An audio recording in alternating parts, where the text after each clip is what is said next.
This video will show you on how to make wrong item spawn back.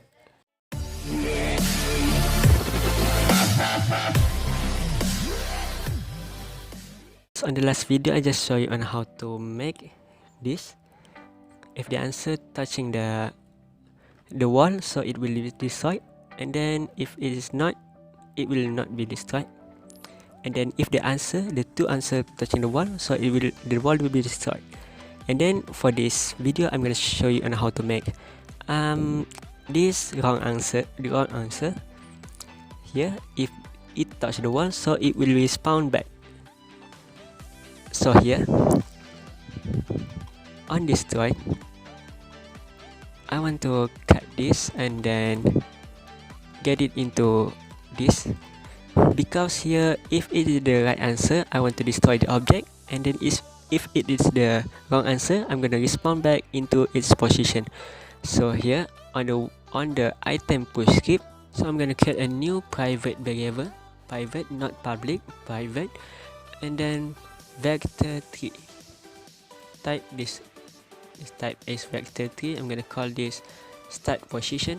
So on the start, I'm gonna set the start position equal to transforms.position.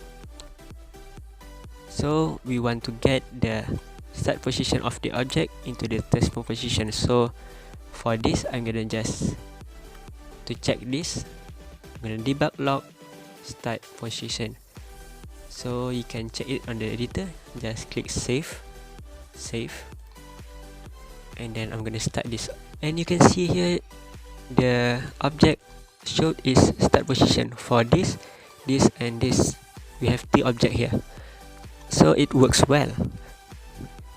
So here, if it is not the answer, so this is the wrong answer. If it is the wrong answer collided, so I want to spawn back the item. So here, so I'm gonna set the item back into its position. So other.transform.position, because this is at the wall script, so I want to change the item push script equal to, we just get the script here, so we can get the variable in there, item push script dot start position.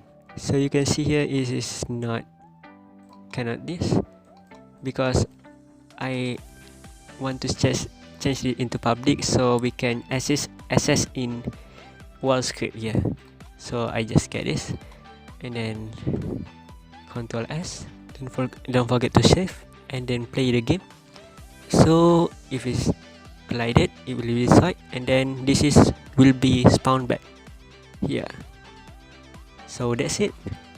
If you want to change it, if you want to reset its rotation, so just set it to other.transform.rotation equal to quaternion.identity, so it will set it into 0, rotation into 0, because it is using 4D. So that's it for the video.